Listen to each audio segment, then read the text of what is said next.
بسم اللہ الرحمن الرحیم۔ السلام علیکم ناظرین، آپ دیکھ رہے ہیں انوکھا انداز۔ میں آپ کا ہوسٹ جمال صدیقی۔ ملک کی سیاست کے اوپر کیا بحث کریں اس وقت؟ ایک طرف اپوزیشن لگی پڑی ہے تو دوسری طرف حکومت لگی پڑی ہے، تیسری طرف پی ایس ایکس جو ہے پاکستان اسٹاک ایکسچینج مندی کا شکار پہ شکار ہے، انویسٹرز کا پیسہ ڈوب رہا ہے، کسی کو کوئی فکر نہیں۔ آخر یہ کیا مسئلہ ہے؟ نہ صادق سنجرانی کے بارے میں کچھ پتہ چل رہا ہے، پھر ایک طرف نیوز آتی ہے کہ ہم دیکھتے ہیں کہ جے یو آئی ایف کے غفور حیدری صاحب کو پرویز خٹک صاحب کہتے ہیں کہ آپ ہماری طرف سے ڈپٹی چیئرمین کا عہدہ لے لیں۔ اب اس نیوز کو اس طریقے سے پریٹینڈ کیا گیا کہ شاید اپوزیشن پارٹی کے ساتھ پی ٹی آئی کا الحاق ہو گیا، یا جے یو آئی ایف کو، جو کہ مولانا فضل الرحمان کی جماعت ہے، اور ان کے کینڈیڈیٹ کو پی ٹی آئی نے جو ہے وہ ہائی جیک کر لیا یا ان کو پی ڈی ایم سے نکال کے پی ٹی آئی میں لے لیا ہے۔ اس خبر کے بعد جس چینل نے یہ خبر بریک کی تھی، اس نے بڑی بڑی بریکنگ نیوز کے طور پہ دینا شروع کر دی۔ اسی وقت فوراً ہی جے یو آئی ایف کا اسٹیٹمنٹ آیا، اس میں انہوں نے اس بات کی وضاحت کی کہ ہم نے مولانا عبدالغفور حیدری کو پی ڈی ایم کے پلیٹ فارم سے ڈپٹی چیئرمین کے لیے نامزد کر دیا۔ چیئرمین کے لیے سید یوسف رضا گیلانی صاحب کا نام ہے۔ اب اس وقت حکومتی اتحاد کے پاس کتنے ووٹ ہیں، اپوزیشن اتحاد کے پاس کتنے ووٹ ہیں، اور جو الگ ہیں ناراض بیٹھے ہیں ان کے پاس کتنے ووٹ ہیں؟ تو سب سے پہلے تو عوام کو گھن چکر کرنے سے پہلے آپ سب کو یہ سوچنا چاہیے کہ ان کے بارے میں معلومات آپ کو پوری ہونی چاہیے۔ عوام کو تو آپ نے پتہ نہیں کہاں کہاں الجھا کے رکھا ہوا ہے۔ خیر، ہم آپ کو اس کے بارے میں کچھ حقیقت اور کچھ حقائق پر مبنی چیزیں بتائیں گے۔ اگر آپ نے اب تک میرا یوٹیوب چینل سبسکرائب نہیں کیا تو اسے سبسکرائب کر لیں، اور تاکہ آپ کو ملکی سیاست کے حوالے سے معلومات ملتی رہیں، اور یہ پتہ چلے کہ کیا حالیہ حکومت کے جو اقدامات ہیں وہ آپ کے لیے بہتری کے لیے ہیں، یا اپوزیشن کے اقدامات آپ کی بہتری کے لیے ہیں۔ ان بائس رپورٹنگ کے حوالے سے ہم بات کریں گے، اور فیکٹس اینڈ فگرز کے اوپر انالیسس دیں گے۔ وہ والا کام نہیں کریں گے جو میڈیا چینلز پہ بیٹھ کے لوگ کرتے ہیں۔ خیر، سب سے پہلے تو ہم آپ کو یہ بتائیں کہ 100 اراکین پہ مشتمل سینٹ کا یہ کھیل کھیلا جا رہا ہے، جس میں 52 اراکین تو جو ہیں وہ اپوزیشن جماعتوں کے، جو کہ اپوزیشن اتحاد پہ مبنی ہے۔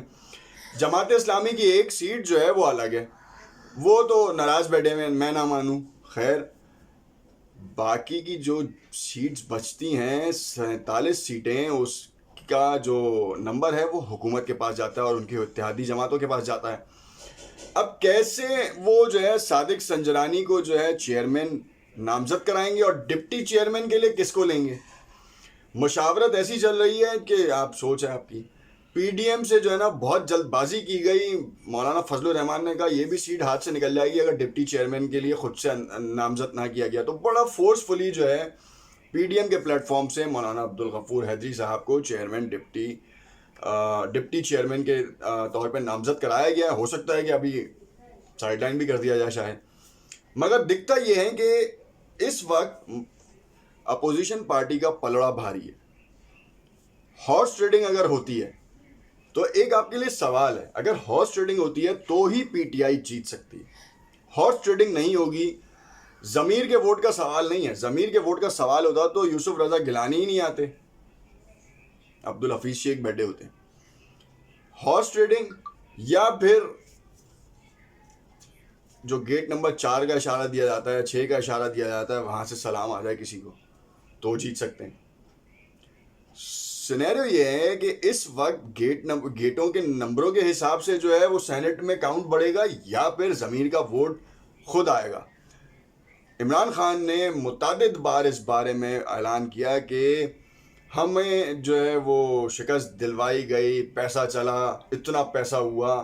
شیخ رشید کا بھی انٹرویو آیا تھا عاصمت شرازی صاحبہ کے پروگرام میں، انہوں نے کہا بلاول اور مریم کا مستقبل کچھ نہیں ہے۔ اگر مستقبل کچھ نہیں ہے تو آپ بات کیوں کر رہے ہیں؟ بات ہی نہیں کریں، پی ڈی ایم کو نظر انداز کریں اور اپنی سیاست پہ توجہ دیں۔ شیخ رشید نے ایک بڑی اچھی بات بھی کی، جس کی اچھی بات ہے وہ بھی بتانی چاہیے۔ انہوں نے کہا کہ عمران خان کو سب سے بڑا مسئلہ یہ ہے کہ اس کو بندے پرکھنے میں مشکل ہو، جس پہ اس نے اعتبار کیا اسی نے اس کو دھوکہ دیا، یا اس کی توقعات پہ پورا نہیں اترا۔ نام کسی کا نہیں لیا، سب سے پہلے اپنا نام لیا اور کہا کہ شیخ رشید شاید اس کی توقعات پہ پورا نہیں ہے، اور عمران خان کے حوالے سے کہا کہ 90 دن بڑے ہی امپورٹنٹ ڈیز ہیں۔ ہو سکتا ہے اسمبلیاں تحلیل ہو جائیں، ہو سکتا ہے اپوزیشن بینچز میں چلے جائیں، ہو سکتا ہے صدارتی نظام آ جائے، یہ بھی ہو سکتا ہے، کہ دوسرے آ جائیں.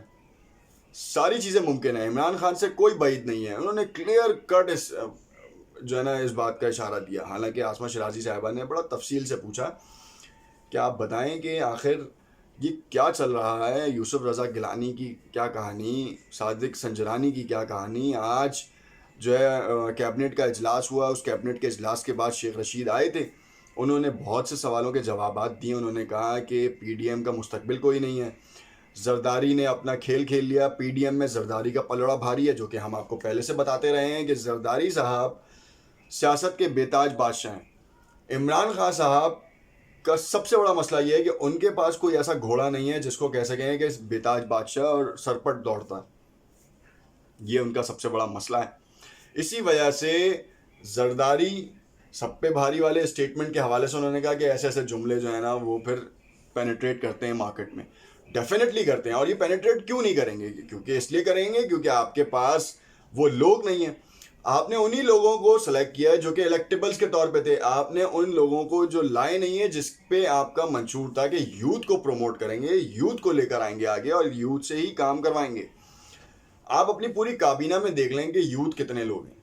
کیا شاہ محمود قریشی صاحب یوتھ ہیں, شداد اکبر صاحب یوتھ ہیں, عمران خان صاحب خود یوتھ ہیں, یا پھر آپ شیخ رشید صاحب کی بات کریں وہ یوتھ ہیں, یا کوئی اور کوئی مجھے بتائیں اسد عمر صاحب ہوں وہ یوتھ ہیں, ڈاکٹر عارف الوی صاحب جو صدر پاکستان ہیں وہ یوتھ ہیں.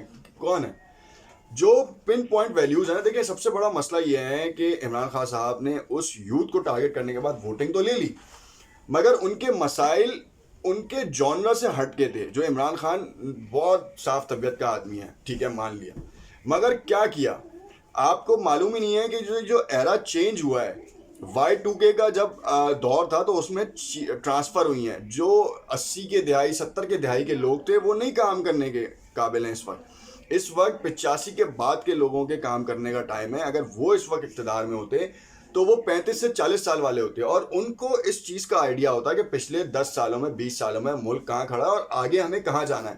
ڈیجیٹل میکانزمز کے حوالے سے بات ہو جائے, یا یوتھ کی جو انڈسٹری ہے, فری لانس کمیونٹی ہے, وہ آج بھی زبو حالی کا شکار ہے. اس کے اوپر کوئی کام نہیں ہو رہا. سائبر کے اوپر آپ دیکھ لیں کہ کیا آپ کے لاز ہیں اور کیا آپ کی امپلیمنٹیشن ہے. جو آتا ہے آپ کے پاس کام کر کے نکل جاتا ہے. کرپٹو کے حوالے سے 3 سال سے جو کرپٹو $3000 کے اوپر گیا, آپ نے اس کے اوپر سینکشن کروا دی. سینکشن حکومت نے نہیں کرائی, کس نے کروائی یہ آج تک سوالیہ نشان بنا ہوا ہے. آپ تو آئے تھے ڈیجیٹل میکانزم کو, آپ لاسٹ ایئر ایک صاحبہ کو جو ہے وہ ایک بڑے پلیٹ فارم سے لے کر آئے اور آپ نے جو ہے نا وہ ملک میں ایک بڑی تقریب کے ساتھ خطاب کروایا, مگر وہ دیکھا کہ وہ بھی نکل گئے, سیاست کی نظر ہو گئی, وہ اپنا کام لے کے شروع ہو گئے. پھر گوگل سے اور لوگوں کو بلایا, انہوں نے کیا کام کیا؟ کیا آپ کے پاس جو ہے کلیکٹیولی میجرز ہیں؟ نہیں. آپ کو سافٹ ویئر ہاؤسز کو جو ہے آن بورڈ کرنا چاہیے تھا اور ان سے ٹیکنالوجی کے حوالے سے کام کرانا چاہیے تھا. ہم نے دیکھا یہ نہیں ہوا. ملکی سطح کے اوپر جس کی جان پہچان تھی اس نے کام کیا, وزیروں سے مشیروں سے ملا اور نکل گیا. جو اس وقت آئی ٹی منسٹری پہ ان کا بیک گراؤنڈ بھی آپ دیکھیں نا کہ کیا ان کا بیک گراؤنڈ وہاں سے ملتا بھی ہے یا نہیں. کیا وہ اس کے اوپر کام کر سکیں گے یا نہیں کر سکیں گے؟ سوال آپ کے اوپر ہے. ہو سکتا ہے کہ آپ کو یہ تنقید بری لگ رہی ہو. پھر آپ کہیں گے کہ یہ جو پٹواری ہیں انہوں نے پیسہ کھا لیا, یہ جو جالے ہیں انہوں نے رون ڈالا, بی شہید کے قاتل نہیں پکڑے گئے. پرانی ہو گئی یہ باتیں. آپ نے کیا کیا؟ سوال یہ اٹھتا. دیکھتے رہیے گا انوکھا انداز. شکریہ.